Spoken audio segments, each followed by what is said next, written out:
Dorado, and Route 66, all being won by Creation Esports. Alrighty, so finally we are getting started here on the map draft. And Hanamura, of course, going down immediately. You can't even play Hanamura right now because it is bugged. So Impulse taking out Ilios right after. And this is turning out to be more of a standard map draft here with people removing the capture point maps right away, taking out King of the Hill maps. Might we be heading towards an all payload match here, Hex? Very, very possible. I don't think that either of these teams, in my general knowledge, have any inclination towards really running on King of the Hill. Yeah. I just don't think we're gonna. Maybe Impulse takes them to King of the Hill. I think I have a little memory that they don't mind King of the Hill. Of course, Ilios just doesn't even count as King of the Hill in a lot of people's mind. They just don't like the map overall. It doesn't matter what mode it is. I think Ilios got a bad rap back when your only crosshair color was white. Yeah, and you couldn't see your crosshair unless you put tape or something on your monitor because you'd aim into the sky and it's just like, wait a second. The sky is way too white, and the buildings are white too, so it really did not mix well with the default white crosshair. What color do you like to run on your crosshair? Green. Yeah, definitely green. Green master race for sure. Well, the reason is that for me, just sort of going off human biology, right, is that we see green the best, I think, of any color that's around. Like green, we're very, very sensitive to it. That's why they say, the green laser pointers, be very careful because you could do serious damage. Yeah. We're very sensitive to green, so I figure, for that sensitive green, why not use it for a crosshair? Plus, when it comes to Twitch, it also, for X264 encoding, it shows up pretty brightly as well. So nice. Okay, so which was the map that did not make it in the map pool here? Because we have Kings Row, Dorado, Route 66. Nepal, So we have Hollywood, Kings Row, Dorado, Nepal, and Lijiang. So 2 King of the Hill maps making their way in. Hollywood, Kings Row. And we're not actually going to Kings Row first, Hex. What world are we on? A good world, a world with variety. Wonderful. So kind of interesting stuff here. Kings Row, of course, that was Creation's map. The first time these teams met, able to kind of get it pretty quickly there. It was a later map that they chose. Dorado also was Creation's map the first time these two teams played. Route 66 was Creation's map as well, but that is not going to be in our map pool. So Impulse is going to have to take maps that they've lost to Creation on before, and we'll see if they can do so. They definitely want to play spoiler here, and a lot to play for just for them, just for pride and bragging rights, and to show people that they weren't a flash in the plan for the One Nation of Game, or flash in the pan, as it were, for One Nation of Gamers. Pan. Link saying my internet is shaky, but for some reason it's always this time of day, and that's fine. I can definitely sympathize with that. I had that same issue with Comcast for a while, where the mornings for me, the very early mornings, not cast time, thankfully, but I was just having terrible issues, and I don't know what the cause was. I mean, maybe there was someone in my neighborhood that just really ratcheted up their torrenting at that time of day, but either way, that can be rough. Yep, so we're just kind of, I think our first map, we did go through the ban system. Our first map is going to be Nepal. Interesting. Interessante.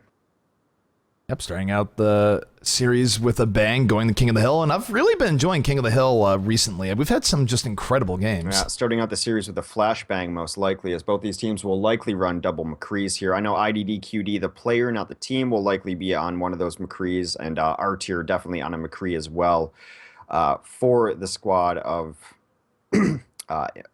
which one is that? Man, my brain's broken. My brain is literally just shut down. Like I think X is broken.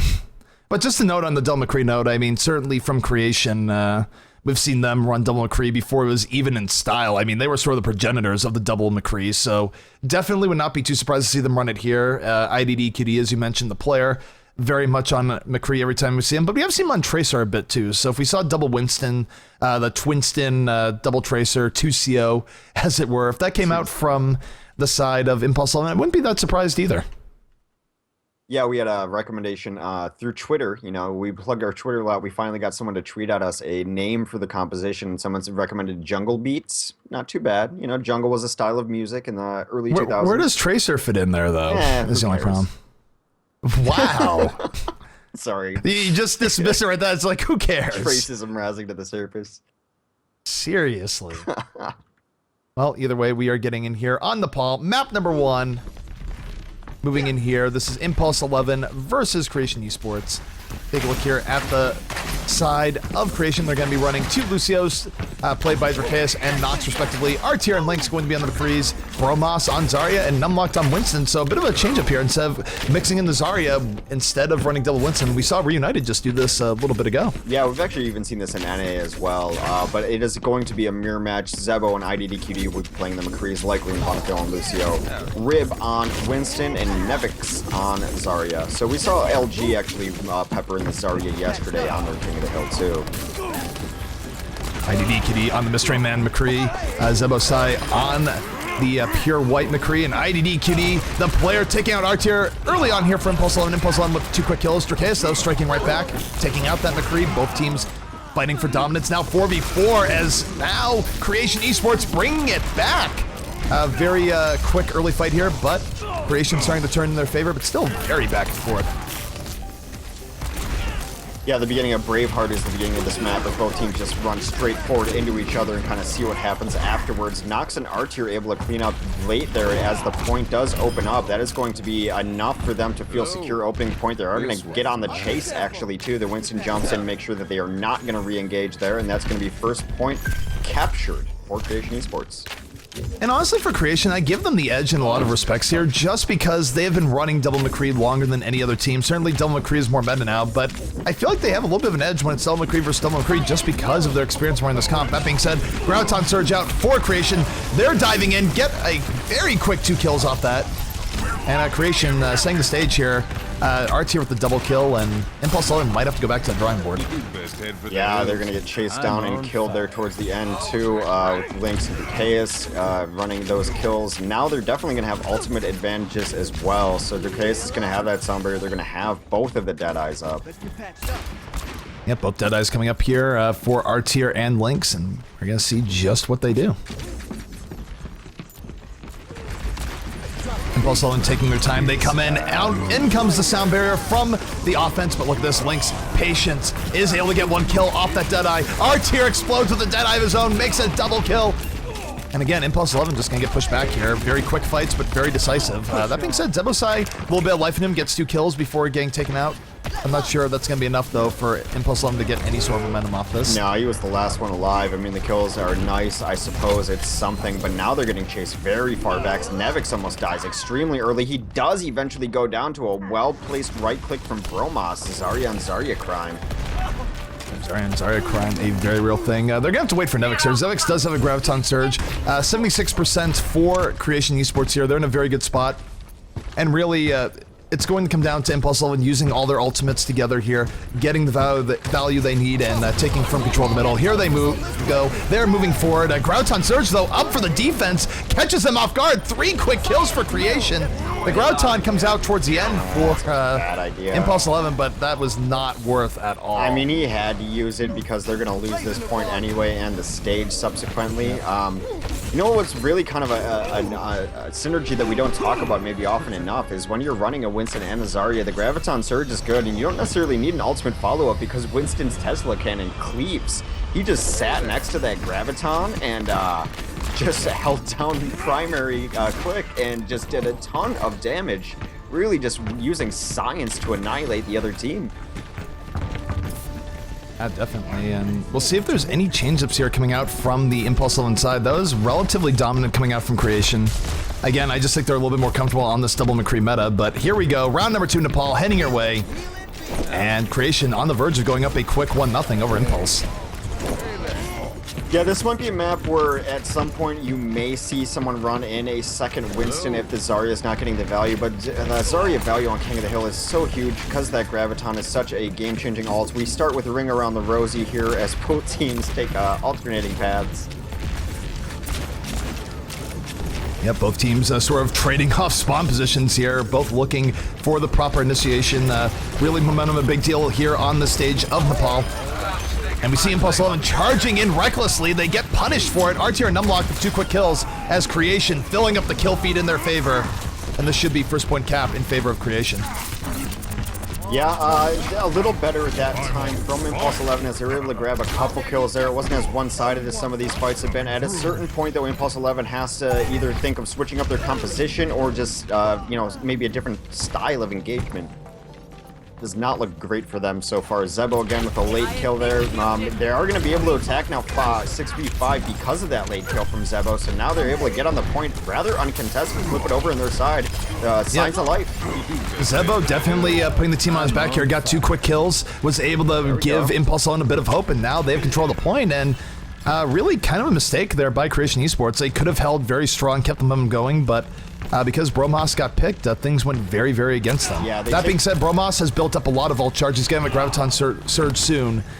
So I would not really rest easy if I were on the side of Impulse 11 here. That being said, defensive sound barrier out for the side of Impulse 11. They want to hang on here. Numlocked in a lot of trouble. Primal Rage or no, he's going to go down. Lynx, though, getting a double kill for Creation. Moving forward, Zebo's side, double kill of his own. Very much a brawl here, but the McCrees of Impulse 11 starting to turn it in their favor.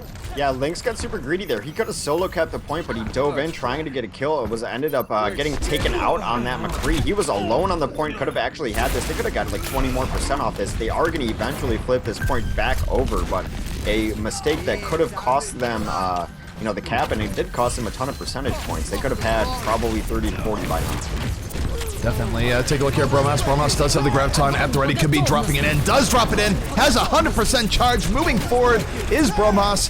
But really, Impulse 11 hanging in there, getting 2 kills even within the Graviton. Sound barrier is out for Impulse 11. They're moving it forward. Zebosai on the assault. Gets the double kill. Makes it the triple with the aid of IDDQD. And Impulse 11 striking right back, and there's the team kill horn. Yeah, Zebo's been playing really well this game. A really smart play out of Impulse 11 too. Once they capture the point, they definitely get off the point. There's absolutely no reason to just hang out over there. Just, you know, you're leaving yourself very exposed. So that's some tips that some pub players need to learn as well. Double side now, pretty far up, has Winston's in his face, has to back out. Good positioning from him, though. Meanwhile, Lynx able to take out IDDQD, 6v5 in favor of Creation. Creation trying to bring this right back. Bromos takes out Zebosai. Kill feed now filling up in favor of Creation. Lynx going absolutely ham, looking for the Zarya kill, will get it. Down goes Nevix. And Creation gonna take this right back, but hang on. Winston with a little bit of delay, but nope, not enough. Very back and forth so far, but Impulse definitely looking a lot better on this stage than they did on the first stage. They're going to have some ultimates to work with here, the most important one being Nevix's, which is at just about 100%. That Graviton Surge could set up a big engagement. However, your pace will have a sound barrier, which I think we'll see dropped out of it as well to kind of negate that. Yep, Zebosai coming in, able to take out Art here. Lynx moving in turn, looking for pickoffs as well. Lynx had to cancel.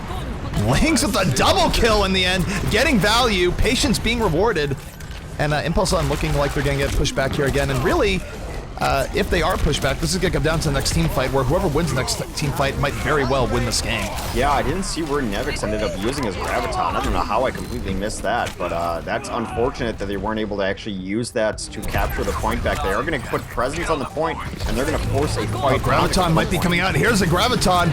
Will pull in at least 3 people here, but Winston Shield going to mitigate the worst of it. Bromos going down, and Impulse 11 finding their way, just solid pickoffs. They retake the point. It's not a decisive team fight, so they have not won this just yet. Uh-oh. Creation saying they have a DC. Is it Lynx?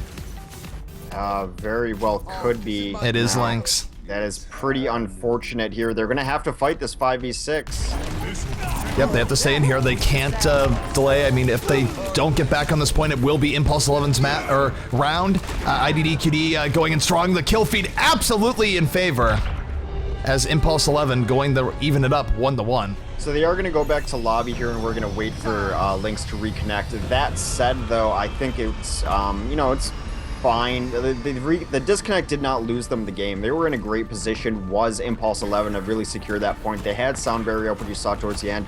I don't think throwing in another player changes the outcome of that map. It happened pretty late there, so that's brutal. It's 1-1. We are going back to lobby, and with the randomized kind of points here anyway, we'll be going to whatever.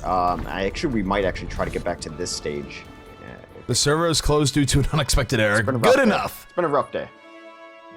So 1-1, we're gonna remake until we get on that final stage. That was what was that? That was just the. I'm trying to remember the exact name of it. That was the former Nepal stage 1, wasn't it?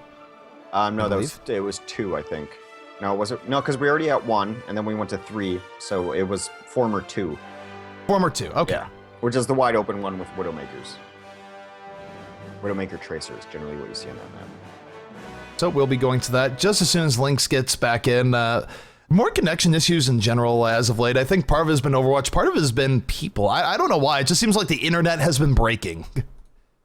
Yeah, some strange stuff for sure. But yeah, lobbies have been opening and closing. We've actually gotten pretty lucky that it's not happened too brutally, not too bad. So we just got a huge donation.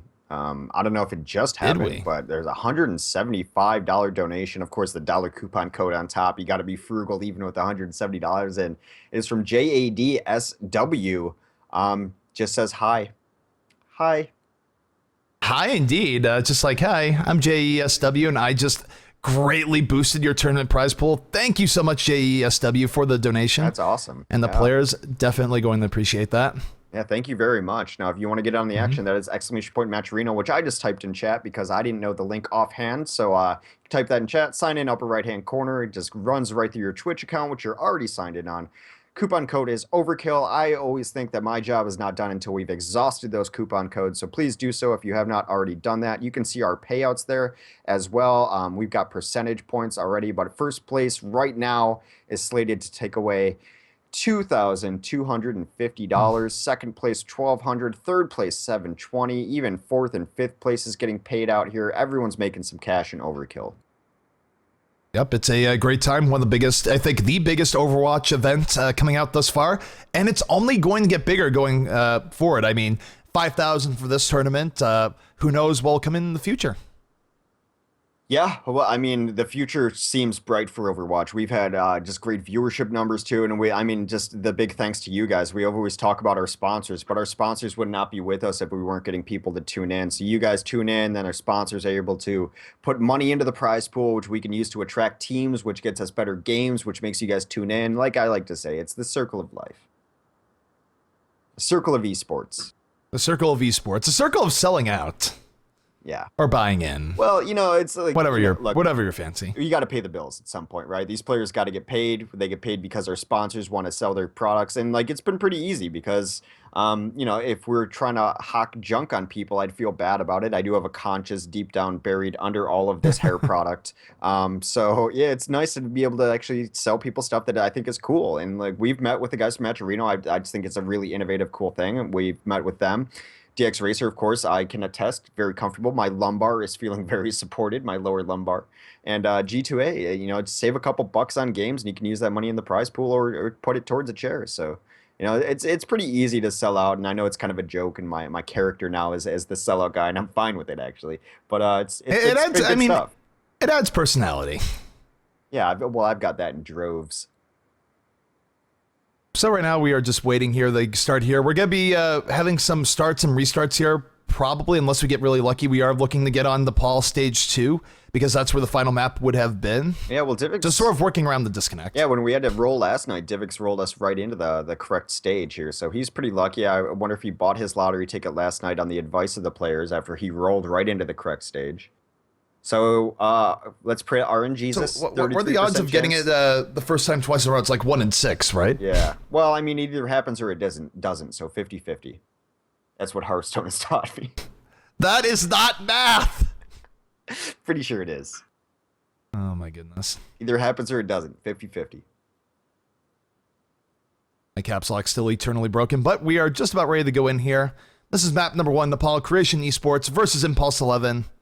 And stand tight. Here's where we hope that we get the right map. We might have to do this many a time.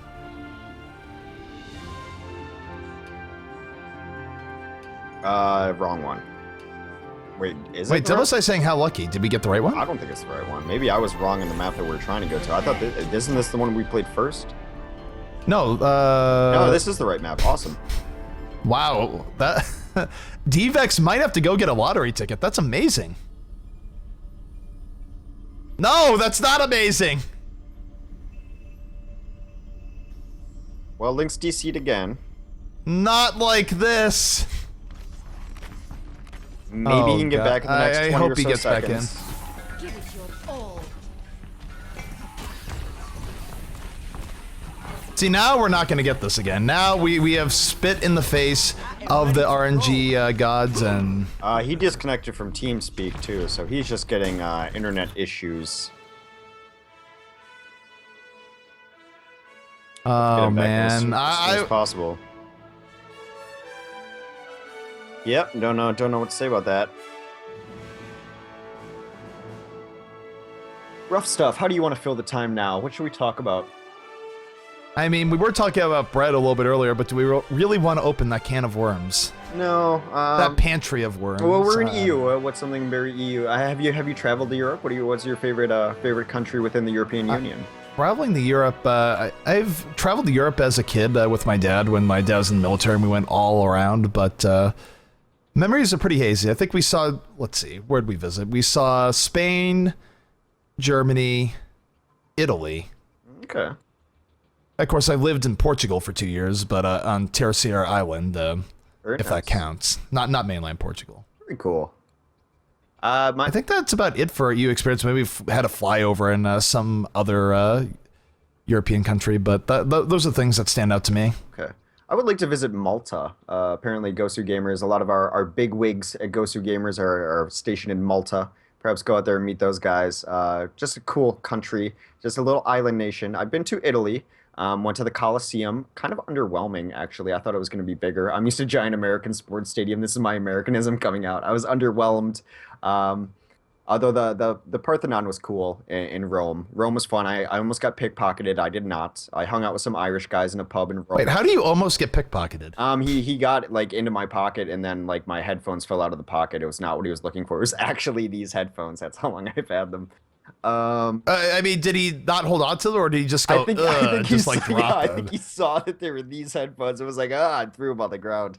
Yeah, I was gonna say it's not so much that you almost got pickpocketed; it's that you did get pickpocketed, and he gave you your stuff back because he just didn't want it. I happen to like these headphones, although now they're starting to weigh down my ears, and I'm worried about like them warping my ear shape eternally, and then having big ears sticking out, then having to get corrective ear surgery because my vanity levels are that high.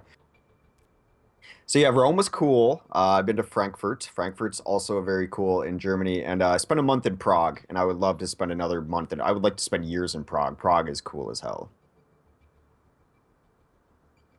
Ah, man, the joys of Europe. Yeah, I mean, I'm thinking back to my experiences there, and really it was just sort of going from Air Force Base to Air Force Base. So, I mean, we did see some sights off there. I remember my dad trying to work a stick shift and getting our crappy rental car just getting blown away on the Autobahn. But yeah. I actually wouldn't mind going to Russia at some point too. Although if Live Leak has taught me anything, I will likely die in a car crash in Russia. That's all I ever see on Live Leak. A whole lot of Grim, man, yeah, dash cams in Russia for days. oh, and the server just broke. Awesome. When it rains, it pours. At least we weren't in game. So you are watching Overkill GG. This is the European side of the bracket, conference-wise anyway.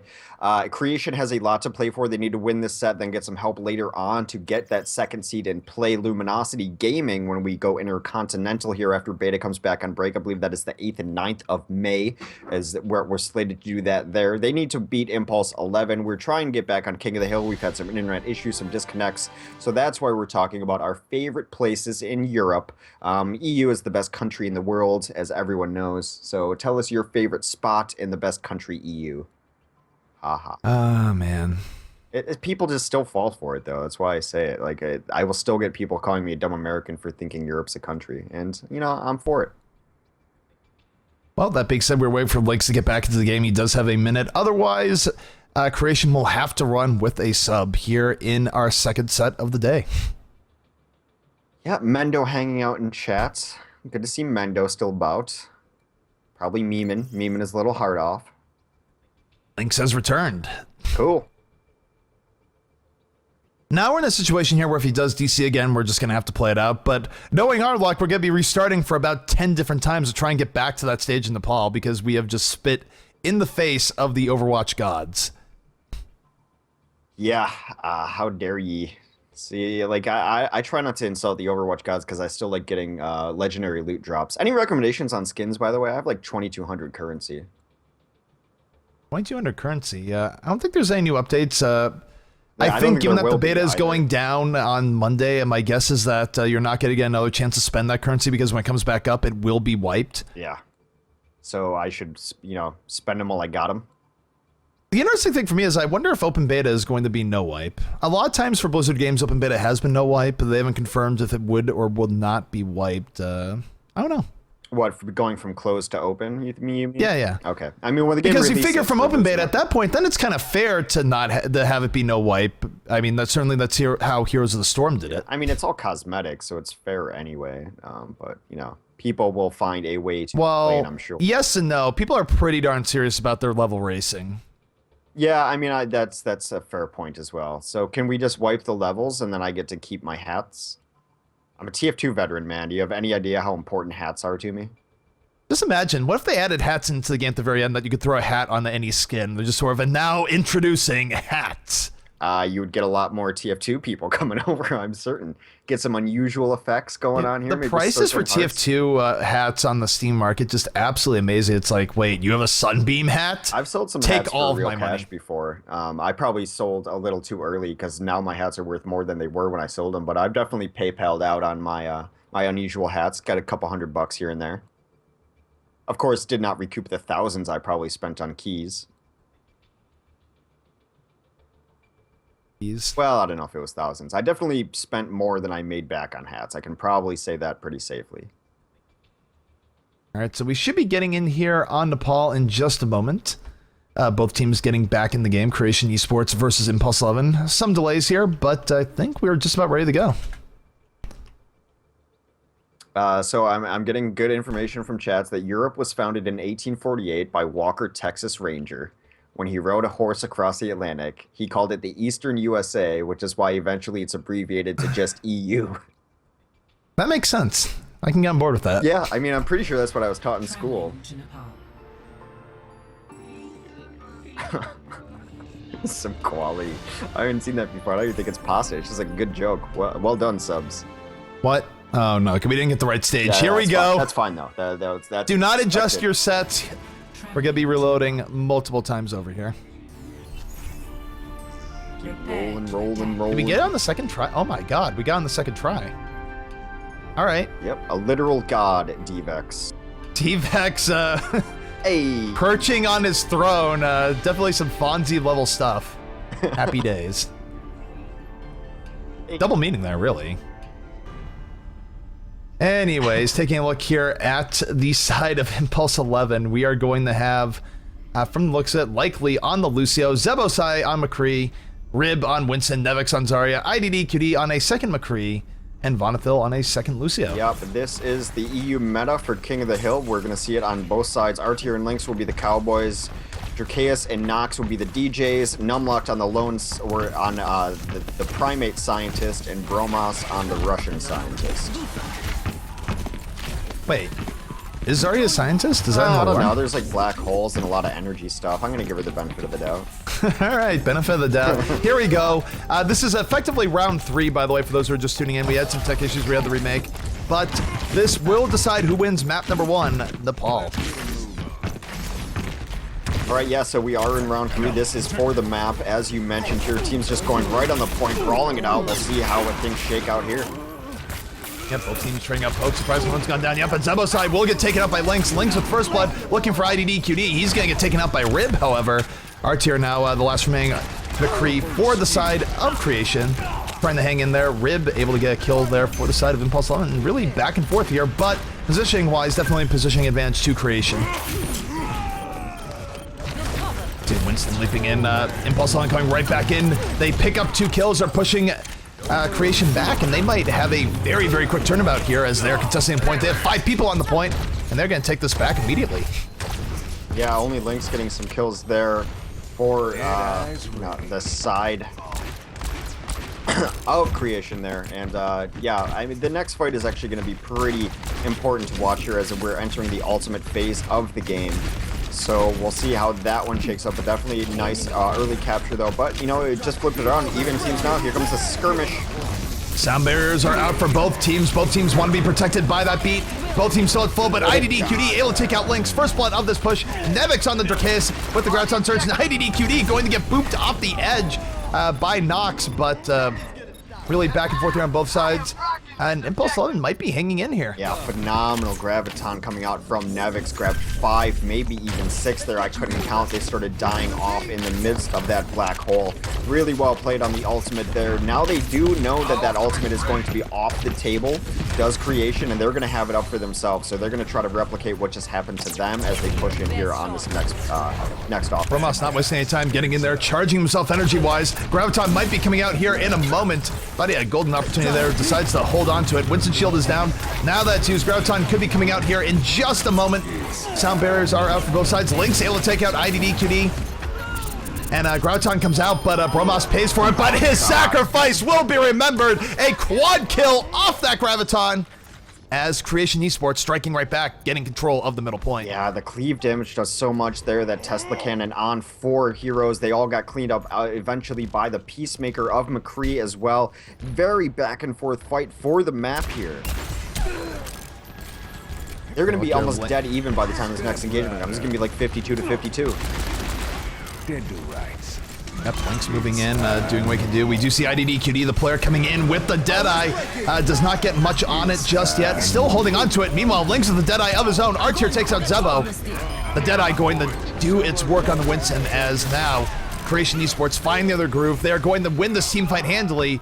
And now they only need to win about another team fight and a half to take this map away from Impulse 11. Yeah, not an ideal Graviton there. It did grab a couple people, but it was after death, so they didn't have the follow-up. They're unable to kill anyone in that black hole. And yeah, you're right. If they hold this next point, if they win this next team fight, that is going to be stage and map for them, as we've reset, and the score is not accurate at the top of this. You have the Sound Barrier coming out here from the offense. Sound Barrier from the defense. Everyone is breaking it down, but Artier is breaking IDDQD, takes him out for first blood of this push.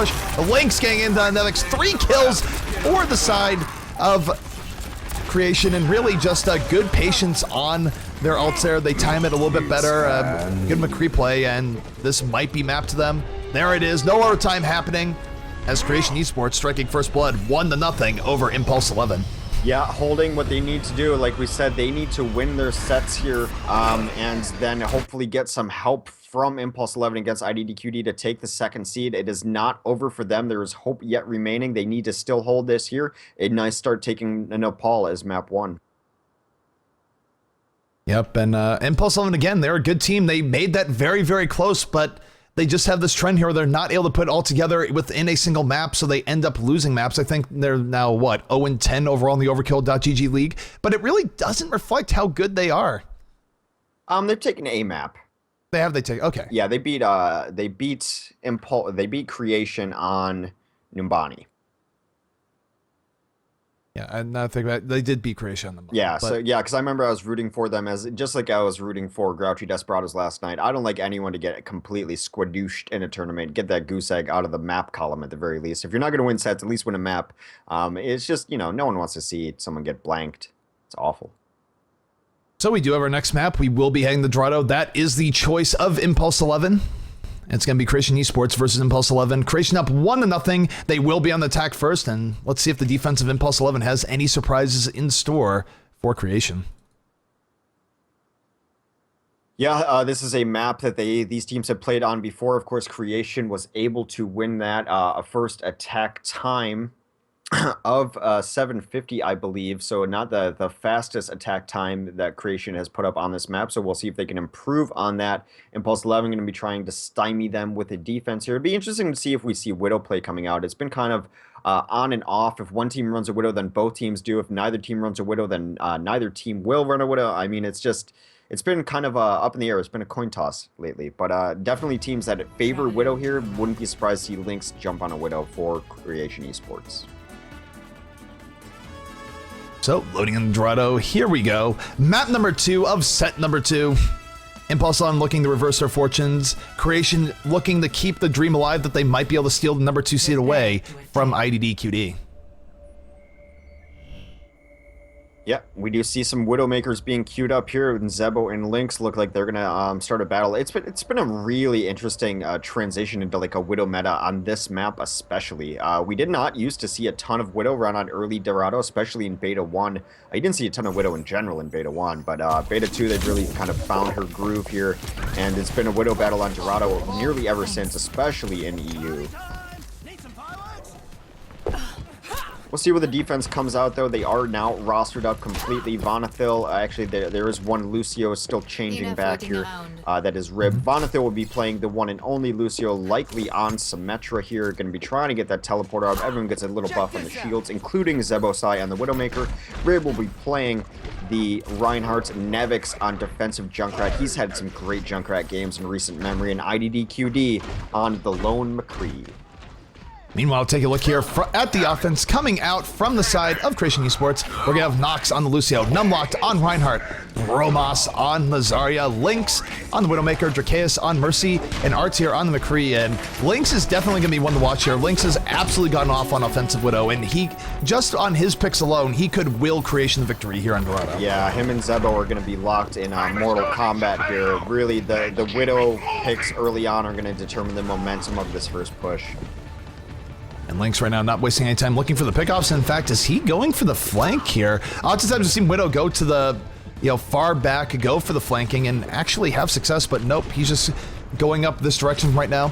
Looking for any sort of line of sight he can grab, but Reinhardt making it difficult for him here early on. Lynx in a nice position now to try to get some poke, and they do see him, though, and likely taking out Dracaeus early. That's going to hurt the push here. Lynx gets a pick on Nevix, though, in retaliation. I would take that trade any day. Taking out the Junkrat early on is a huge deal, given what Nevix has done here in the past. And down goes Zebosai. Lynx winning the Widow v Widow fight, and Lynx really doing a ton of work here on Widow early on here for Creation. Creation starting to end here, and Lynx gets another pick off. Yeah, they're going to be in a pretty good position here to kind of roll through this, as Symmetra went down early in that. She does have teleporter out, but it was not dropped, and they're already in great position to get this first point.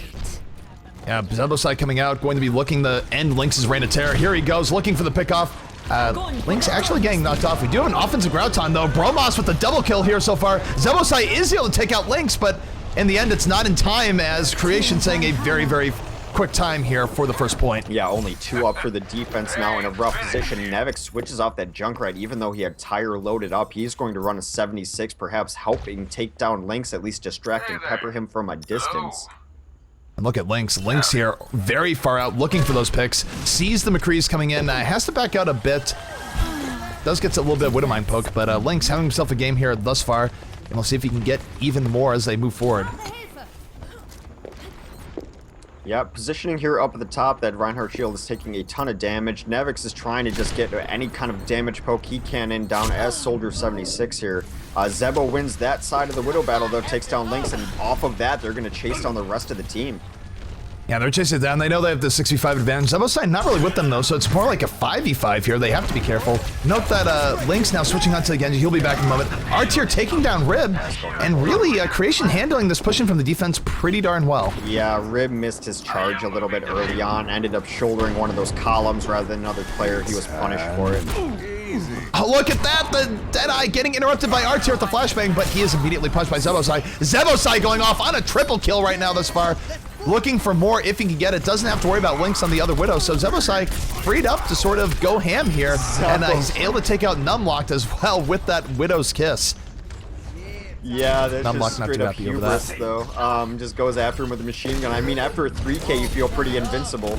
Lynx does come up on the Genji, though. Apparently, he's had enough of going sniper v sniper. Decides to take a different course of action.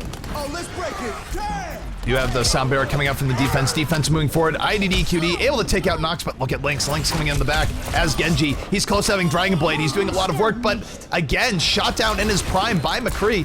Lynx going to have to take the dirt nap, at least for now. Sabo still doing work, takes out Artier, who was trying to get his Deadeye off there. The tanks are both alone on the carts, trying to get some work done. They get segmented off and destroyed. So the pushes have been kind of scattered and scrappy here towards the end. The cart is very close, but now it's going to take a concerted effort on the offense to be able to do that. Lynx with Dragon Blade out. Yes? Hex, we have Wombo potential here. Bromas with the Groudon Surge, Lynx with the Dragon Blade. People are in grave danger of being sliced and diced here while being sucked in by a black hole. Could be happening anytime soon. This is a very, very good look, potentially about to come out from Creation. Yeah, Butcher Shop is about to be open as he's going to try to carve up a giant ball of meat, make kebabs out of the opposing team. Here we go, but no, IDDQD takes him out with the Deadeye. Kebab's not going to be formed here as Groudon Surge not getting anything done. A brilliant defense coming out from Impulse 11, and I was prepared for the kebab factory, but just not going to happen. I mean, brilliant defense, but awful Graviton Surge. It grabbed only one, and then he was in the Graviton Surge against the Soldier 76, which doesn't really affect the 76 all that much, and he loses the 1v1 to that. That was terrible. And Bromos actually going to switch off to Winston here. Now the Graviton is used. The Link still does have his Dragon Blade, but he's not going to have the potential setup that Graviton could give him. So Link's right now poking, looking for his opportunity. He has to be careful not to get picked off. He's had real trouble getting picked off by McCree's here his last few Genji runs, but here we go. Here comes the offense. They're moving in. Dragon Blade at the ready, but Earthshatter going to put an end to that. He gets stunned and taken out by IDDQD again. IDDQD has been the absolute bane to Lynx in the last few fights. Super and nice the defense swarming in on this, and they are going to be pushing back creation yet again. Yeah, super nice defensive Earthshatter. Now the offensive Earthshatter was up. I thought they might be able to combo that with Lynx, but Lynx now so far away from getting an impactful ultimate up. So far so that he decides to just come up on Sniper. Defense is held really strong here. I mean, off the strength of Zebosai, Romos was so disgusted with his Graviton failure that he switched off of Zarya. He's now on Winston instead. A lot of that is to try to deal with Zebo on Widow, though. Yeah, and really, you look at it, Creation started out very, very strong here, but they've really been sputtering. Zebosai almost taking out Lynx there. That being said, defensive sound barrier is out. The defense now starting to swarm into the offense off of that. Looking... Oh no, not like this.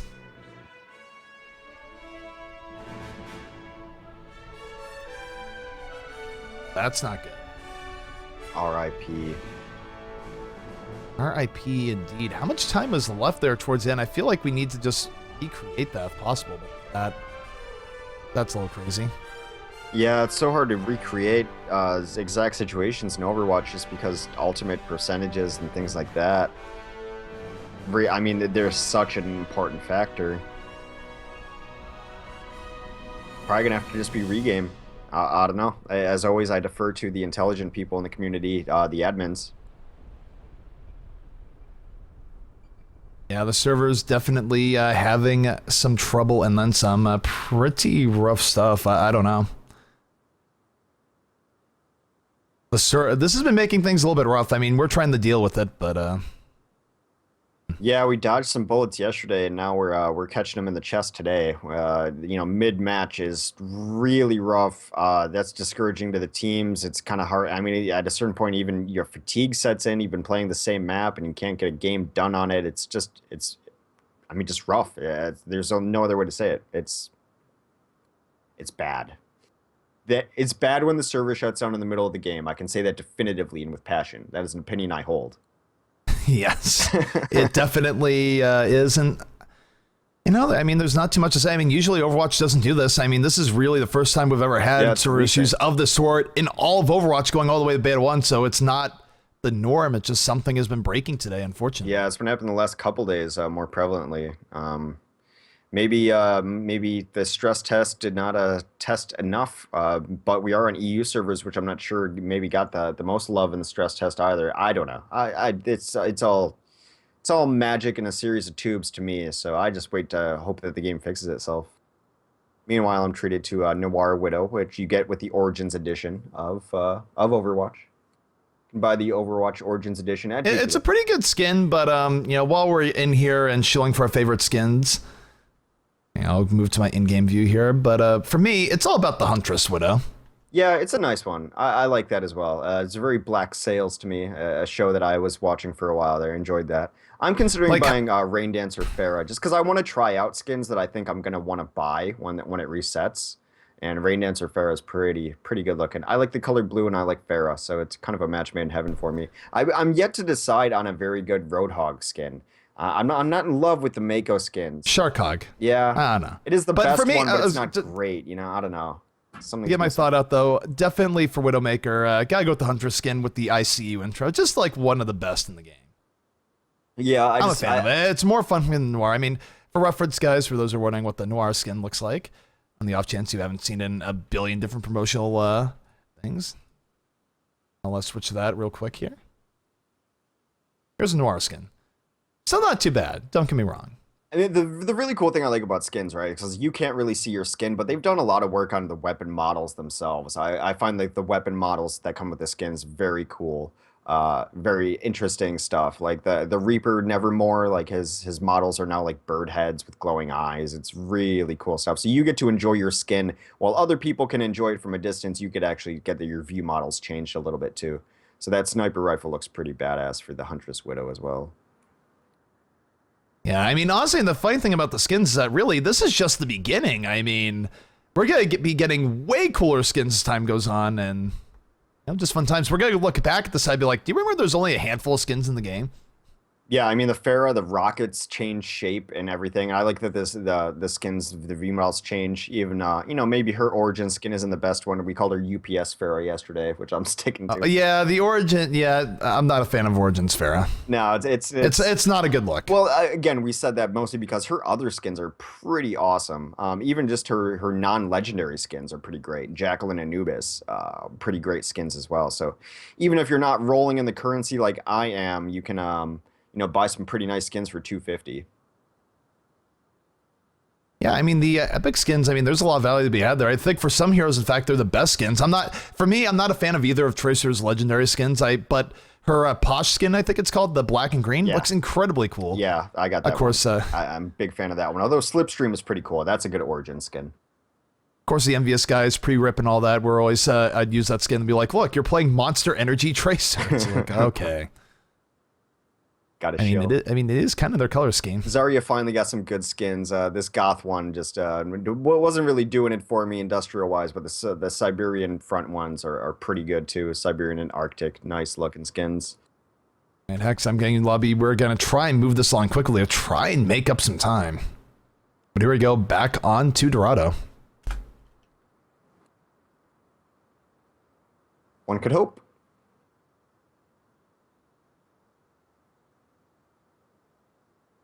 I'm saying fast on caps with a smiley face, clearly indicating haste. Yeah, clearly indicating haste. Or when Dorado.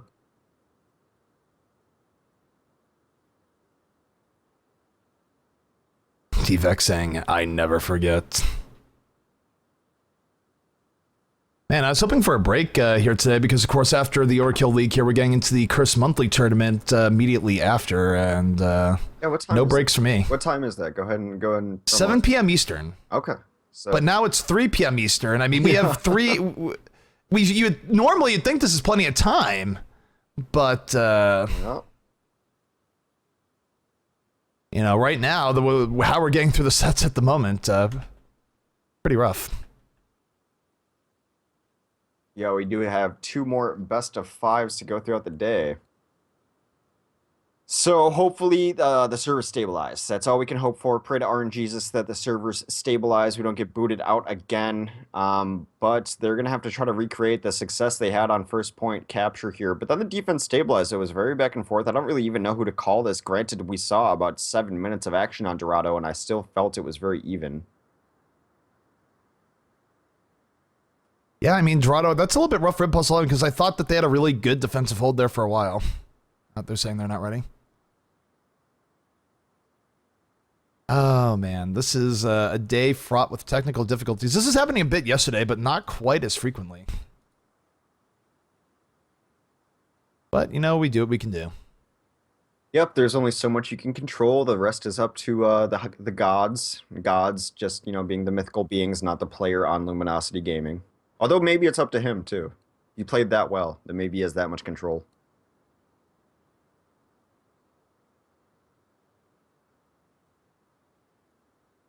Waiting here, Zebosai saying they are not ready. Well, we'll do the Tastosis thing, and we'll just talk about random stuff. Who was your favorite Power Ranger and why? I never really liked the Power Rangers. So he might be saying, what type of monster doesn't like the Power Rangers? Here's my story, okay? When, I was 5 years old at the time, really liked the Teenage Mutant Ninja Turtles. And then, as mentioned, my dad's in the military. We went overseas. You don't get much in the way of American TV overseas. We didn't get much in the way of programming in terms of, cartoons, all the rest. But when I left America, the Turtles were still king. When I came back, the Power Rangers had effectively replaced the Ninja Turtles. Yeah. And I held them personally responsible for the death of the Turtles. Well, the Ninja Turtles have staying power, man. They're still popular now. Oh, they're Turtles back. I also mean, were like a big like I had the blimp as a kid. The inflatable blimp was I was had, was the yeah. bomb, the little pizza mobile. Who was your favorite Ninja Turtle then? Favorite Ninja Turtle, that really is really varied over the years. Back in the day, like as a kid, I'd probably would have said Donatello. Yeah, I know. I pegged you for a Donatello. I begged you for a Donnie know, guy, yeah. but as I've gotten older, I don't know. I mean, there's points where you can appreciate Raphael and his multiple incarnations. I don't know. Depends. I bet Raphael's Leonardo's always a little bit too prim and proper, though. So, Yeah, no, Raphael's definitely a Reaper main. I can say that for sure. Mm-hmm. And yeah, you make a good point about Donatello. Donatello is in that same group of character as like Cyclops for me for X-Men, where it's just like a little too goody two shoes. It's like this guy gets A pluses and I hate him for it. Like, and Soldier 76. no, okay, kind of falls in that. I need to defend Leonardo here. Leonardo He's might be a little bit prim and square. proper, but Leonardo's still a pretty good guy. Cyclops is just a complete, total, just jerk. Like everything about Cyclops screams that you would not want to be friends with this guy. Yeah. Like no. Leonardo, I mean, he's a little stiff, but not my favorite, but still an okay dude. Cyclops, does Yeah. anyone really like Cyclops? No, Come on. Cyclops is like the kind of guy who would hang out with your girlfriend only when you're out of town. Like that's when they're friends. You know what I'm talking man. about. Yeah, no, I know exactly. You're like I'm fine with you having male friends, but not him. Like your other friends are cool, like they're vetted. I get the vibe from him. Him, the moment I'm out of town, I'm worried he's texting you constantly. He's that kind of guy to me.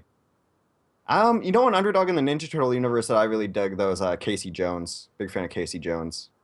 Yeah, Casey Jones, I mean, it depends on how he's depicted. Like some series for the Turtles, he's depicted as kind of a like really, really stupid, more so they should. And other times, maybe not the brightest, bulb in the bunch, but definitely has a coolness to him, gets stuff done. And yeah, no, I can get on board with Casey Jones. Yeah, and his in the first live action movie is played by an actor who you've seen probably in a million things. Also went on to be in the HBO series Oz, so a different incarnation of that actor's range and ability. But I forget his name actually right now. A very good actor though. So yeah, I liked Michelangelo, of course. I'm a bit of a wild child somewhat, and he was a party dude, cool guy. Splinter also, I've grown to appreciate him as I got older. Vanilla Ice also my favorite Ninja Turtle. Here's a question though: what Splinter origin story do you prefer? Do you prefer it where Splinter is a mutated Hamato Yoshi? Or do you prefer Splinter where he's a mutated rat who idolized Hamato Yoshi? I like the mutated rat who idolized him because in the very first one when they show that flashback, it's like the cheapest little puppet doing karate moves as a rat. Yeah, no, it's awesome. Yeah. Like he's imitating his master as a rat, and then he's heartbroken and wants vengeance and it's fantastic. all the rest. I'm not a fan of the hybrid. There's like, let's just make Hamato Yoshi Splinter. Not a fan. Yeah, although the new Ninja Turtle movies, I thought I was gonna dislike more, and I had fun. I'm not really one of those people who holds on too hard to nostalgia and childhood. Like, it's fine to remake it. Like, oh no, you're ruining my childhood. It's like, well, you're not a kid anymore. Get over it. So just try to enjoy it for what it is, and you might have a little more fun. Yeah, Raphael the Reaper main. I'm pretty certain of that. They feel very Raphael the Reaper. Yeah, they've definitely got to be a Reaper main. So right now we are just waiting for this to get started. Impulse 11 now having some sort of issue, just adding on top of things here. I mean, when it rains, it pours, I suppose. Yeah, more likely. So much. Never mind. I'm gonna bring up what just happened. Man. Well, and now we've covered the Ninja Turtles universe. There's a new movie that coming out I might check out.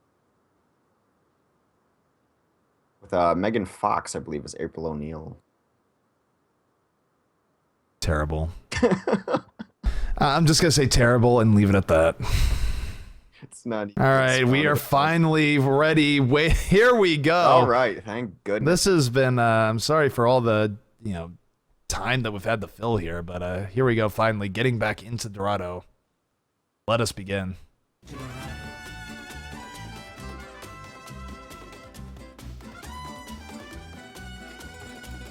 All right, so we are back into Overwatch. This is the second set of the day. It is between Impulse 11 and Creation Esports. So, yeah, Creation needs to hold sway. They're up 1-0 in this set. They still have a chance to take a second seed here and go to our playoffs against a North American team, which is already slated to be Luminosity Gaming. They need to win their sets and get a little help later today. Creation needs to be able to hold sway and then also have Impulse 11 beat IDDQD. Very possible still to happen, so we'll see how it goes. We are on Dorado. The defense is boosting out their Symmetra.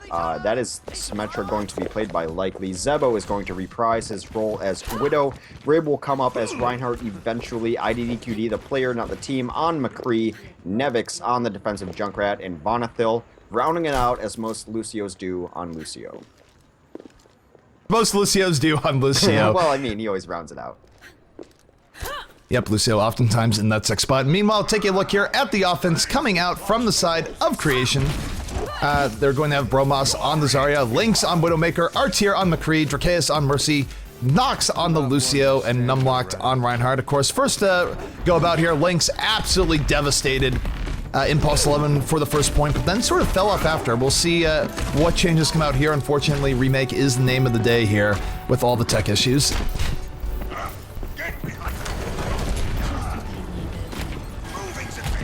So here they go, the offense on the way out. Thanks moving in, getting rid of those Junkrat traps and all the rest. And now we'll see if he can get a first pick off here yet again. Yeah, again, the Widow battle usually shapes how these first engagements are going to go. Lynx, again, very much in a good position here. He is spotted out, but just seeing him there is going to force the team to back out. So he does get the position battle early on win. No blood so far shed in this game. Yep, Lynx landing some good shots there as well. Good damage being had, but no pickoffs just yet. Getting onto the McCree, and Lynx making his presence known. But again, both teams still at full strength. They're going to need a little bit more than that on the offense. Look at this, Zebosai now in deep trouble. Lynx has him locked in, but no, Lynx not able to collapse on it, and Zebosai even bringing it back. Meanwhile, though, Artier able to take out IDDQD. The defense very, very damaged here. They are absolutely getting wrecked. Lynx takes out Zebosai, and Creation now with a lot of momentum on their side as they move forward. No one can hide from my sight. Yeah, a lot of kills going down there. Only one kill came up for the defense there, and we do kind of have a repeat of what we saw last round. Now, of course, defense was able to stabilize, holding kind of the rooftops here later in here. So we'll see if they're able to repeat that. They did so mostly off the strength of Zebosai's picks, getting 3Ks early on. He does pop that infrared sight, so he's going to be looking for those early picks in this next engagement. Put some nice ultimates up for the offense to work with, while so far the defense does not have an ultimate to their name. Yeah, the defense in a bit of trouble here, and this is where the defense really held strong last time we saw this. We'll see if there's any adaptations coming out from the Creation side here to make this go a little bit more smoothly. Lynx not switching to Genji, still staying on Widow, chasing after Zebosai, not able to get in on him. Zebosai leading him on a hunt, so to speak. And defense holding strong thus far here for the side of Impulse 11 in the Streets phase.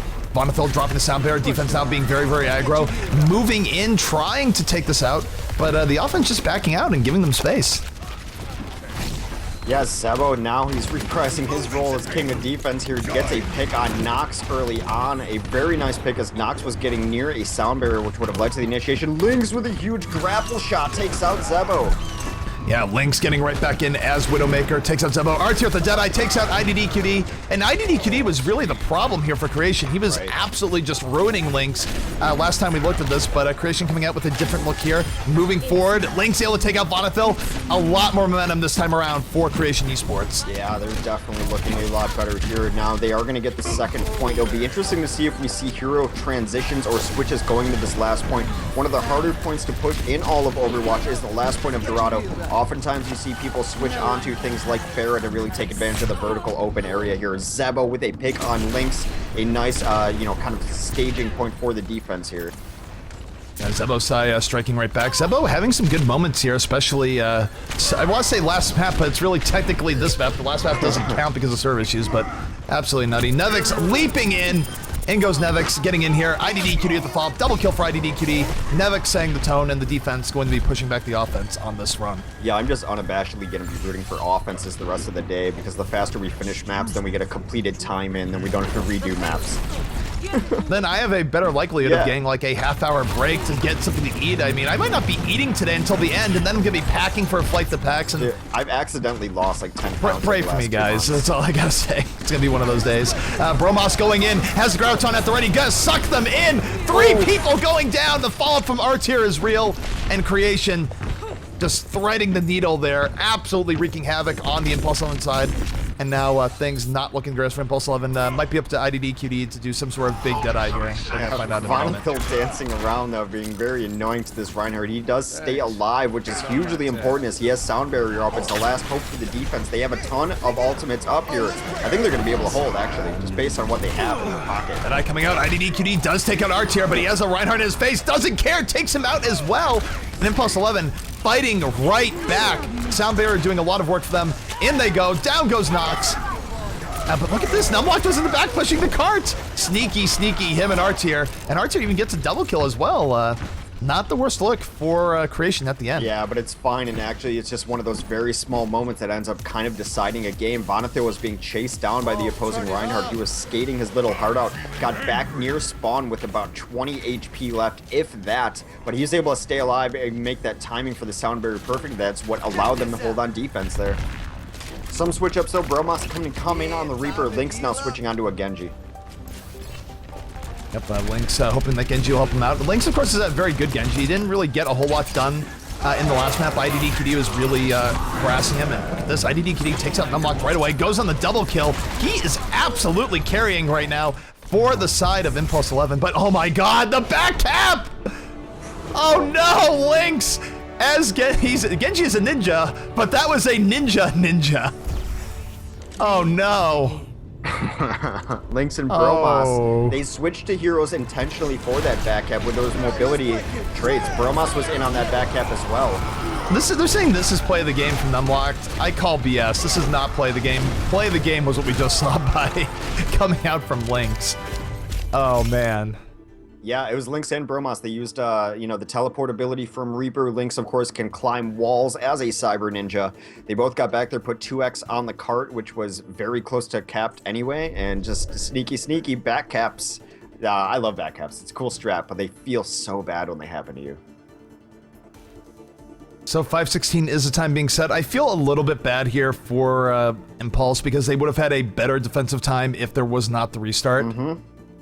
It's unfortunate, but it's just what we have to deal with here with how the servers have been. But Impulse Line, I mean, just sort of continuing their spree of bad luck and just awkward things happening to them. Their record does not reflect how good they are right now.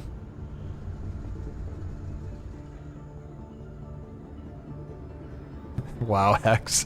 Wait, now chat is going to say nothing but Vape Nation. I hope you are happy. I actually diffused that situation. People were starting to take things a little too seriously in game chat, so I had to infuse some Vape Nation. There was talk of a smoke break, and that seemed to ruffle little feathers, rustle some jimmies, if you will, so I said, don't need a smoke break if you're Vape Nation. So I actually watched that video for the first time today, so... The video is pretty great. I mean, the best part is the news anchor, though. News anchor getting into... Oh, man. Anyways, take a look at the defense coming out here from the side of Creation. They're going to be running Lynx on the defensive Widowmaker, Nox on Symmetra, Bromos on Junkrat, Numlocked on Reinhardt, Dracaeus on Mercy, and R-Tier rounding stuff out on McCree. You know, I feel if Scott Summers wasn't Cyclops, he'd be a news anchor. That said, on offense, Zebosai is going to play Widowmaker. Drive-by snipe on Cyclops. Get wrecked, mate. Anyways, continue. Zebosai is going to be playing the offensive Widow, likely will be on the Mercy. Vonnefield on that, Lucio, IDDQD, the player, not the team, will be on McCree. RYB, Rib will be on Reinhardt, and Nevix on offensive Zarya. All right, so Impulse 11 again need to move with great haste to beat the time set by Creation. 5:16, it is beatable on Dorado, but going to be hard. A lot of it's going to be on Zebosai. Zebosai needs to go off and keep momentum in the favor of Impulse 11. Yeah, it's going to be sniper battles. Again, only a little over 5 minutes to finish the map. A decent time set by the offense. You know, going to be a hard time to beat, but not impossible. Not mathematically impossible to beat, but they do need to make good progress here. If they get a couple of wipes back and back to back, it's going to be a very rough position to beat that time. Lynx right now looking for pickoffs. Has to be very, very wary of Zebosai. Zebosai, of course, on the offensive Widow, looking for what he can get. Both teams still at full power, still looking for that all-important first pick. And that might be happening any moment here as the offense going more up the left side rather than up the middle. Yes, now here the offense. offense. Here comes the offense. Lynx going in, Zebo side going in, both sides 2v2, or what's it called, 4v4 at the moment, both sides losing 2 players, but the offense actually making some pretty good inroads here. IDDQD able to take out R tier. And not a bad look here from Impulse 11. IDDQD, in fact, on the double kill, and Impulse 11 saying a very quick time here thus far. Yeah, it makes a very good time. They do get a teleporter up, but it's in a kind of halfway in between position between trying to reinforce the second point and maybe holding last. They are going to come in and try to stall this out. They get their end time to stop the card from reaching point. Zebo, though. Losai going off. He took out the tire. He took out R tier. Looking for more. The defensive was able to get back on the point time, but look at Zebosai. Zebosai feasting on effectively a triple kill there, getting everything he needs and more. And, you know, we mentioned that for Impulse 11 to win this map, they're going to need Zebo to go crazy, and Zebo fitting the bill here thus far. It's actually really rough for the defense now, too, because that resurrection came off. They're not going to have that through the next point. The momentum's going to be huge. I would imagine we're going to see Zebosai get in a very aggressive position. IDDQD on McCree just kind of clearing off these rooftops, making sure there is going to be no flank, making sure it's clear for Zebo. Zebo gets up here. He's got line of sight. Zebo getting up there, looking for what he can get. Of course, Lynx able to turn this around at 8 point, but gets flashbanged and sniped down. And now Lynx has a free road to the back line here. Offense has to be careful. This is the defense swarming all over them. They do have a Graviton coming out, though. I wonder if they're going to get value off that. And Lynx able to take out Nevix. Graviton does do some work, but R-Tier coming in with the cleanup. And I'd say the Graviton in the end a little bit wasted. Yeah, Archer and Promos came around the backside there and just absolutely feasted, consuming souls and wrecking lives there. Lynx able to take out Zebo too, so now the defense is definitely stabilizing for Creation. Yep, Creation able to hang in there at least for now, and yeah, time-wise they have to defend for another 2 minutes and 30 seconds. Very, very doable here, and Impulse 11, they need to win this next team fight. Yeah, clock becoming an issue now. They're not in a great position. I think they're just going to pepper away at the shield. Here comes the defense, so they're going to take the fight to him. A huge Earth Shatter comes down from both sides. Oh, Lynx with the double kill off of that Earth Shatter. Really focusing his power as Widow. R-Tier able to take out likely. Down goes IDDQD. A big pick off by Lynx. And now Impulse 11 definitely in a lot of trouble here. Only 2 minutes remaining. Well, Lynx is going to get that glory, but Bromos was able to take down Zebo earlier on, the Widowmaker. Now, with that opposing Widow down, it gives absolutely unfettered access to Lynx to go ham. No worries about sightlines or positioning from him. He just gets to point and click on an adventure. Up R-Tier with a nice cleanup there as well. R-Tier going back, getting... it's kind of funny, the way elevation works here on this part of Dorado. Stairs are everyone's bane, whether you're a Tracer, McCree, or what, you fall off, then it's a long walk to get your elevation back. That being said, here comes the Deadeye. The Deadeye, only getting one person there. Looked like it may have gotten at least 2, but not quite work out that way. IDDQD with the Deadeye of his own does not connect. And now the defense can really swarm in here. IDDQD going to go down. And the defensive Creation really, really swarming here. Yeah, 5v6. Bromos takes down Likely. R-Tier takes down Nevix. That defense is going to hold. That might be it for the map. Yeah, time-wise, only a minute 15 left, and mathematically, maybe it's possible, but in actuality, I don't think Impulse 11 can turn this around. And again, this is where it's unfortunate where the first game crashed, because they might have had another 2 to 3 minutes available to them, if not more.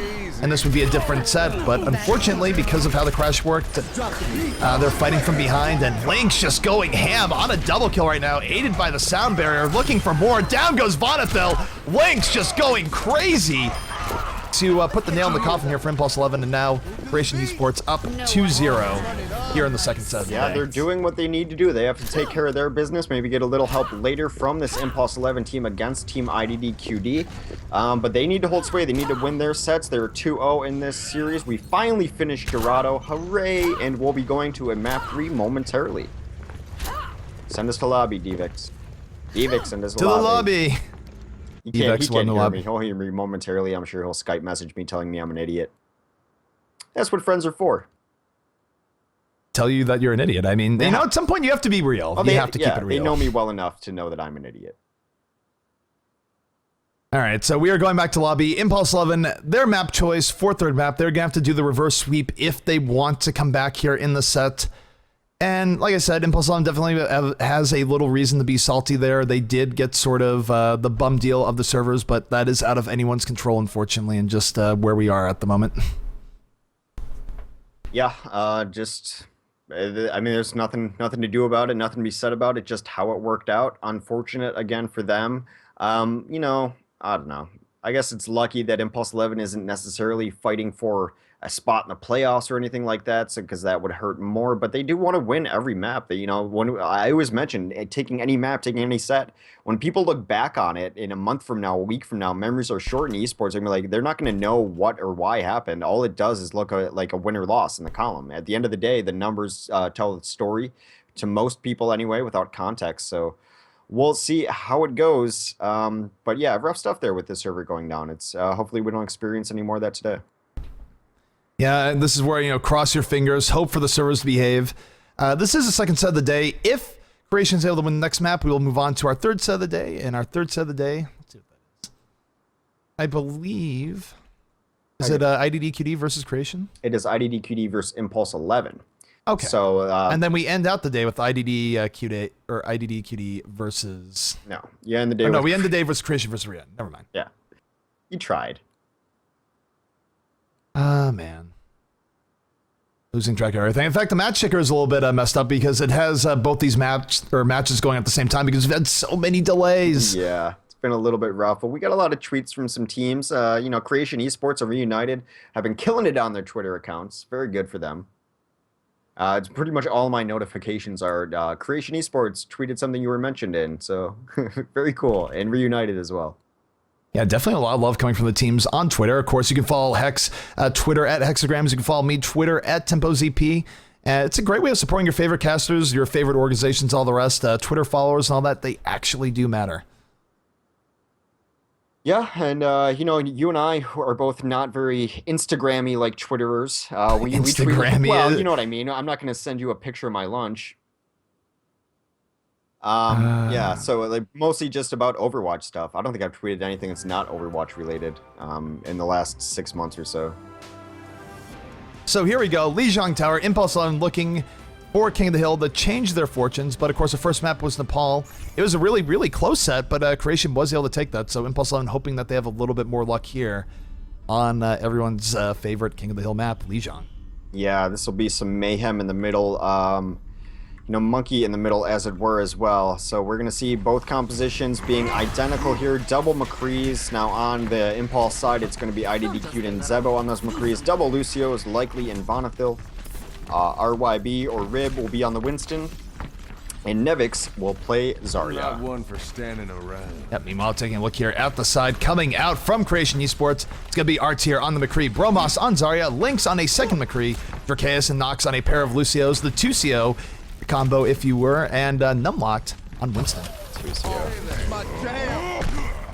Twinston, 2CO. I think someone's in chat the other day said it's a Twinston, 2CO, and Trey for the old Trey. Oh, man. But the fight is being engaged here. Lynx with first blood very quickly. Zebosai striking right back. 4v4 on both sides. Both sides very evenly matched here thus far. Lynx, though, still alive, still hanging in there as McCree gets the double kill to end it out, and Lynx coming in strong here for the side of Creation Esports, and Creation should be getting control of this point first. Yeah, Lynx going absolutely ham there. Has been having a pretty nice set for himself overall in the day. We do have a suicide, I believe, by Numlocked. Numlock might just be changing, or maybe not. Numlock saying, I don't think he meant to do whatever he did. Misclicked or missed a jump. Something happened very wrong there. So that's an advantage, though, coming in. That's a big advantage. Impulse 11 is capitalizing on this. They got 2 kills immediately after that, and they got on top of the point. So Numlock might be saying, but Impulse 11 just absolutely taking advantage. Yeah, Numlocked was a problem for them, so much so that Zebosai came up on Reaper to try to deal with him. Gravity did the job for him, and now they're in a good position. A couple nice ults. Nevix especially has his Graviton ready. Zarya right now leading in with her right clicks. Very close to getting Graviton. We do see the Sound Bearer coming out for the side Creation. Creation moving forward, but they have to deal with a Graviton coming out from the defense of Impulse 11, and absolute devastation off that Graviton. Yep, full team wipe there. Graviton and some cleaves and some high noons and just death. That being said, speaking of gravitons, Bromos has a graviton of his own. Numlocked ready to leap in and help, so we might be going right back the other way. Graviton about to come out, sucking 3-4 people in, but Zebosai countering with the Death Blossom gets the triple kill. Zebosai was ready. Yeah, the fishbowl from Winston came down to help everyone out stay alive, and that Zebo just spun in a circle like a top with Hellfire shotguns at his sides, able to clean up a bunch of people, made that death ball into a ball of death in the other direction. So, here comes the offense coming back out for Creation. Creation trying to retake this, but Creation getting bullied out a lot here. That being said, Numlock able to take out Zebo. IDD QD though, absolutely going off. He has had a game as McCree here. Double kill so far. Still good HP, looking for more. Having to dodge the other McCree, and no, he's gonna get taken out by Arts here while taking him out at the same time. So, a little bit of back and forth. Not the worst look here from Creation. We'll see if they're gonna take it on this push. So they are still on here. Zebosai coming in, full HP Reaper, but not necessarily the greatest versus Bromos. We do see the sound barrier coming out. This will help the Graviton surge coming up from Impulse 11, but it's not enough. Nevix with the double kill off that. IDD QD with the follow-up, and Impulse 11 looking very strong here on stage 1. Yeah, Primal Rage is going to try to knock everyone off the edge just so that they can finish this cap. Lynx being very annoying on his Tracer though. Finally taken down by a straight Tesla. Numlock jumps in and not off the edge this time. Nox and Bromos are going to trickle in. Really, they're just going to try to trickle in, maybe try to get a couple kills together. Here comes a Graviton, doesn't do anything. Graviton is coming out, and really just, it is nothing short of Impulse 11 feasting here, as all Creation can do is get on the point and try and keep overtime and hope for a miracle, hope for those pulse bombs to come up. Lynx is still quite a bit away from the next pulse bomb, but this is one of the maps where you can really delay a lot in terms of overtime. It's very easy to get back to the point. Winstons and Tracers can come in all day, so this is not necessarily game at all for Impulse 11, despite what the kill feed might be showing you at the moment. Yeah, they're going to have to wait for this miracle pulse bomb, though, and now with the high noon up, that's going to clear up the last of the Tracers. That should lock out the map. That should be Stage 1 for Impulse 11, Signs of Life. Yeah, Impulse 11 able to bring it back, and now we're going to move to Stage 2 Lijiang. Definitely a different map here. This is where we might even see some Widowmaker play coming out of Lynx. Widow, pretty good on the stage of Lijiang. Numlock saying, I need a smoke after. Yeah, I think something happened where someone wanted a smoke break, and Numlock is taking offense to it somehow. But, yeah, whatever. I mean, the server crashed for like 30 minutes, so I hope no one needed a break after the server. That spray there, is that the kid from the first cinematic intro? Yeah. It is. I didn't realize he had a broken arm. Yeah, no, that's why Doomfist, because he's got a cast that's relatable to him. Oh my goodness. That being said, here comes the offense of Impulse 11. Better position coming out from Creation, though. Lynx with 2 quick kills, R2 with 12 kills as well, and they're just going to full wipe to start out this game. Yeah, Dragas and R2 go down in that, but no problem at all, as everyone is dead for Impulse 11. Easiest cap of their life right here. I'm on the objective. Rally to my position. Definitely a good start coming out from Creation, but Impulse 11 running right back. They're full strength. Here they come. Ultimate's not a big deal just yet, but look at this. Lynx on the flank, gets a flashbang, right click, does not get the kill though, as 2 kills now coming out from the side of Impulse 11. They're making this work for them, coming right back.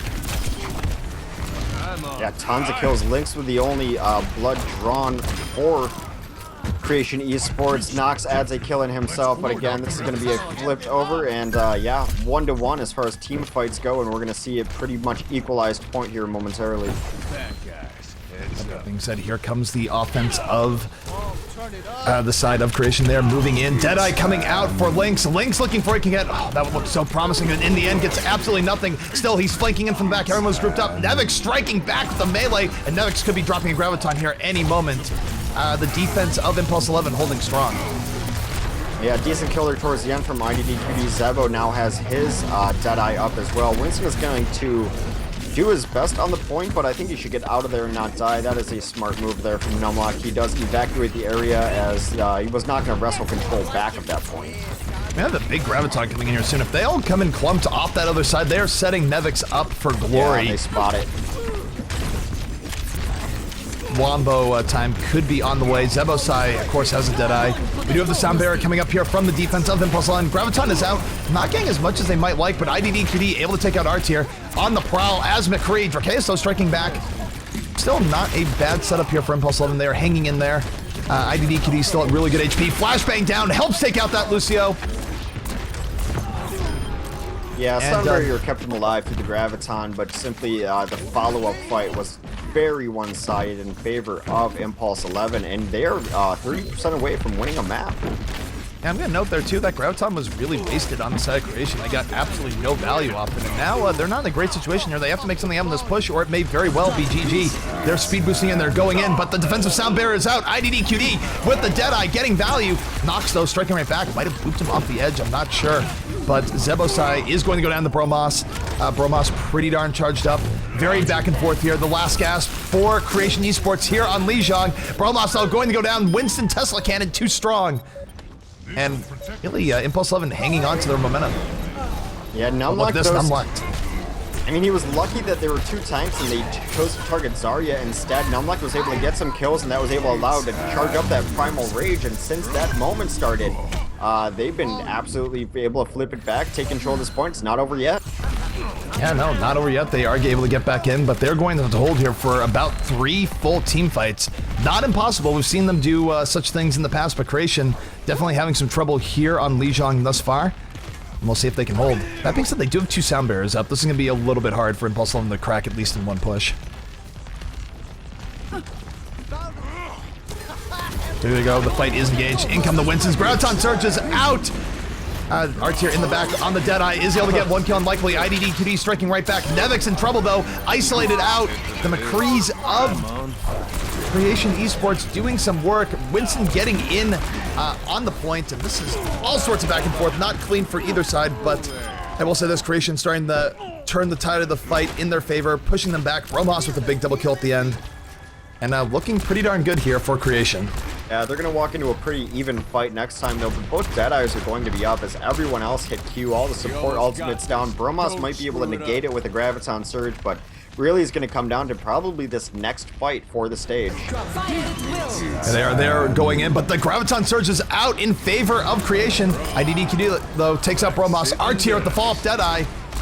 Back and forth both sides, and someone almost getting knocked off the ledge by Winston.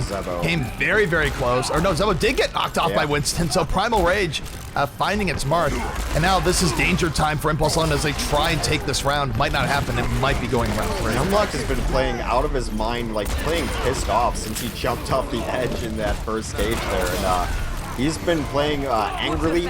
Lucky for him, when he really turned it around, is they just didn't focus their fire on him. Chose to go for Zarya instead, and he's had himself a game since. And it is looking like Creation is going to hold on here on round 2, Lijiang. We are going to round 3. The former, as the scramble would have it, this is the former first stage of Lijiang that we're going to be on, but Impulse 11 fighting for their set life here. If Creation takes this, they will win the set 3-0. And Impulse, they want to make some sort of impact here, and at least taking a map would be one step in that direction. Yeah, I mean, it's been close, and like all of their losses have been very close. They haven't gotten blown out in really any game that I can remember offhand anyway. It's been, you know, they've been up there. They're able to compete with these top teams, so not quite the results yet. They're very close to getting there. Again, this is a team that is kind of hodgepodge thrown together, island of misfit toys, cast off from other team, but they play very well together, and now they're just looking to get on the board here with another map win. Yep, they're moving forward, and this first fight could decide a lot. Both teams getting onto it. Creation perhaps on the point a little bit before the side of Impulse 11. They're able to get 2 kills as a result of that. R-Tier going off. This is now 6v4. We'll see if they can turn it back around, but IDDQD is dead, and usually he is the hero for Impulse 11. And R-Tier now on a double kill, about to make it a triple kill, and a very, very clean fight here for the side of Creation Esports. Who's with me? So they're going to be fighting in the courtyard from now on because neither team wants to push into the left side or right side, depending on which angle, because Lucio is very good at shutting down those areas of entrance. They're a choke anyway, and a choke right next to a cliff is a bad idea against a team running 2 Lucios, which both teams are. Yep, both teams running double Lucio. Double Lucio really coming in the favor in King of the Hill as of late.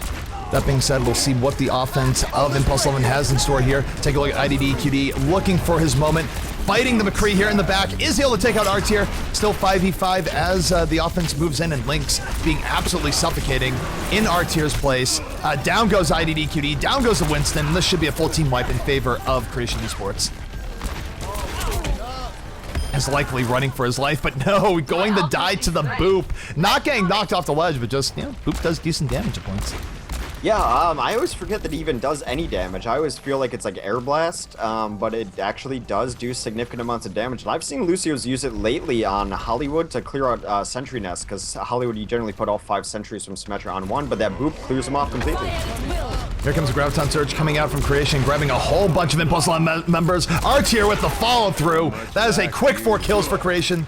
And Impulse 11, they have not looked as good on the stage, and now they really need to find another gear here, Hex, because they are a mere 30% away from losing the set. Yeah, rough go of it so far from Impulse, and almost too late to even switch off to anything. Really, it's going to be down to Nevix to hit a really nice Graviton, see if Rib can get in there with his Tesla cannon, then if he gets in trouble, Primal Rage. Here comes the Graviton.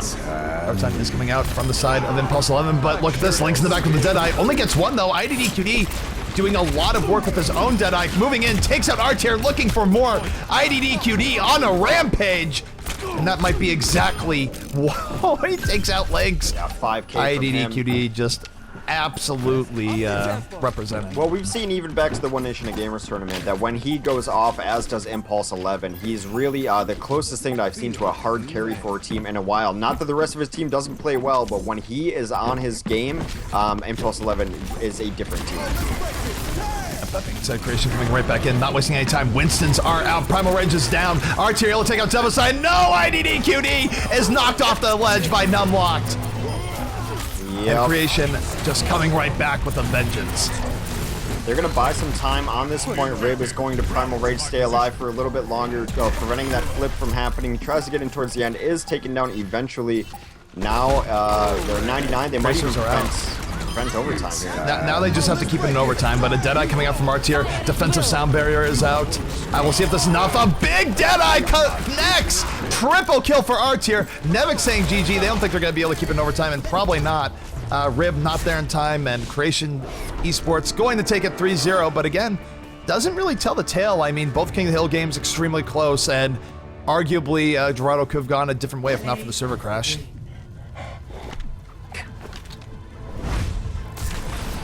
Rib with play of the game here. It's going to be a lot of Tesla cleaving, I believe. Yeah. I remember that play specifically because he was just kind of sitting in the corner waiting for that Graviton to come in and then just lightning. Lynx, so many kills there. 32 fan the hammer. Lynx having himself a game, but look at Rib, 30 kill streak, 52 limbs. The Winston in the shadows, and no surprise he got play of the game there. Yeah, solid play from him. Creation does hold. They do what they need to do to keep themselves alive in contention for the second seed of Overkill.GG League's EU conference.